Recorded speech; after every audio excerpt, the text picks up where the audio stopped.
Bonjour, je m'appelle Julien. Sur ce podcast, je vais vous raconter des histoires de chiens, des histoires de vie, des histoires drôles, des histoires attendrissantes ou parfois terrifiantes. Des interviews de propriétaires, d'éducateurs canins ou de professionnels. Enfin, tout ce qui tourne autour de cet animal qu'on voit partout mais que beaucoup connaissent si peu. Bienvenue dans Histoire de chiens.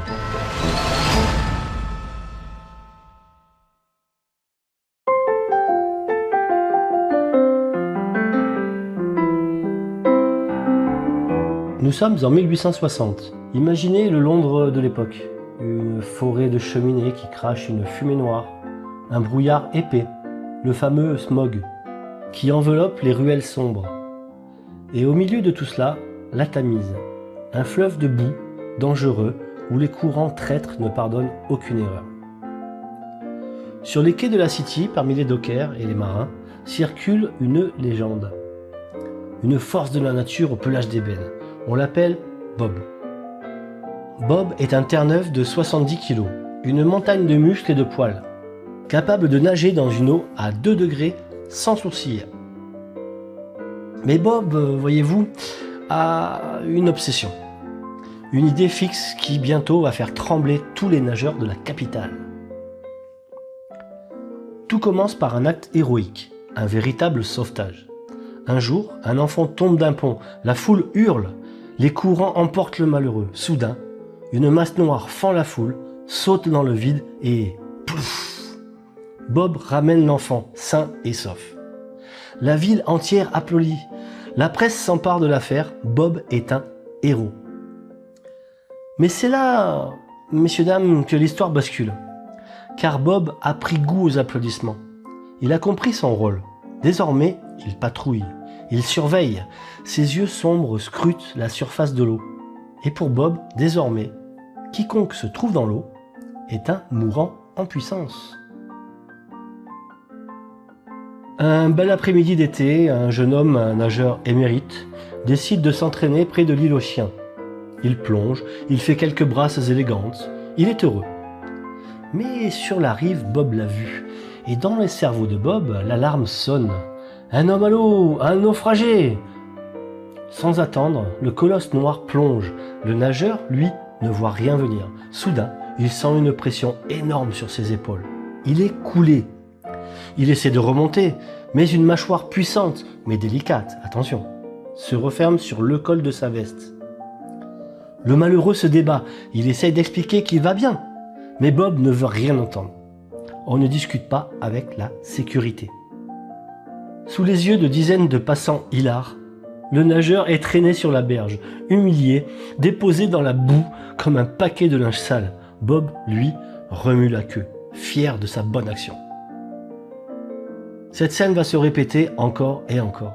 On raconte que certains londoniens préféraient faire un détour de 2 km plutôt que de s'approcher de l'eau si Bob était encore dans le secteur.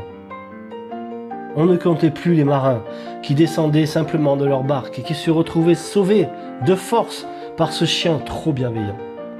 Pourtant, lorsque Bob s'est éteint, Londres a pleuré. On lui a dressé un monument, on a gravé son nom dans la pierre. Car parmi tous ces faux sauvetages, Bob avait réellement arraché 23 personnes à une mort certaine. Alors voyez-vous, peut-être vaut-il mieux être sauvé 10 fois pour rien que de risquer de ne pas l'être la 11e.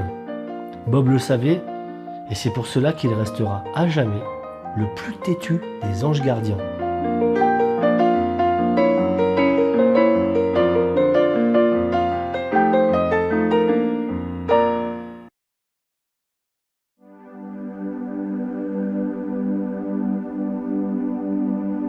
Il est massif, son pelage ressemble à celui d'un ours et il dégage une force tranquille incomparable. Le Terre-Neuve est souvent surnommé le sauveteur des mers.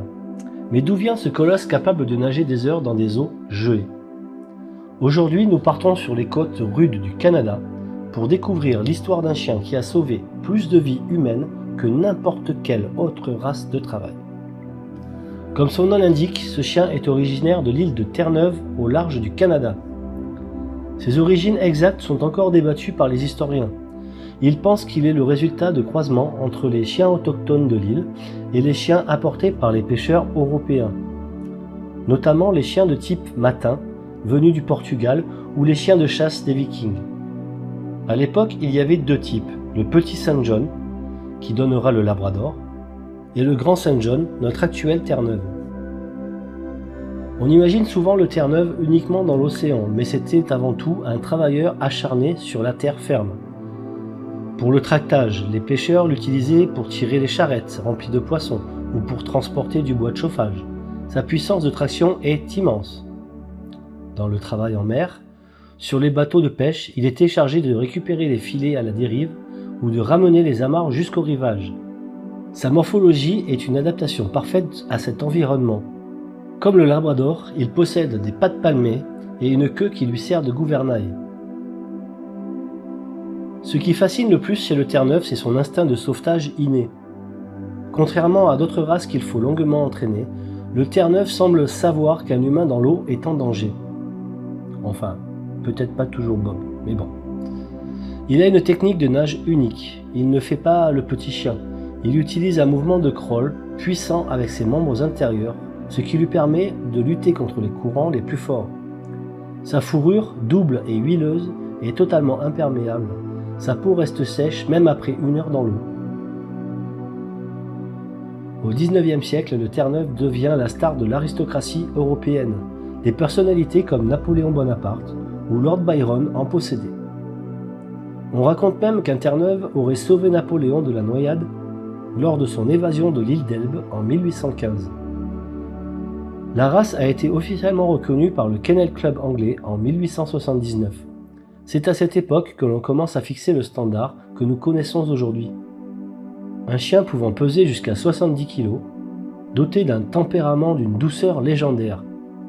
Le Terre-Neuve est l'exemple parfait de la coopération entre l'homme et l'animal, conçu pour survivre dans des conditions climatiques les plus extrêmes du Nord Atlantique. Il a gardé de ses origines un courage immense et une gentillesse sans limite. Aujourd'hui encore, il est le seul chien utilisé par les unités de secours en mer pour remorquer des canots de sauvetage entiers. Un véritable géant au cœur d'or.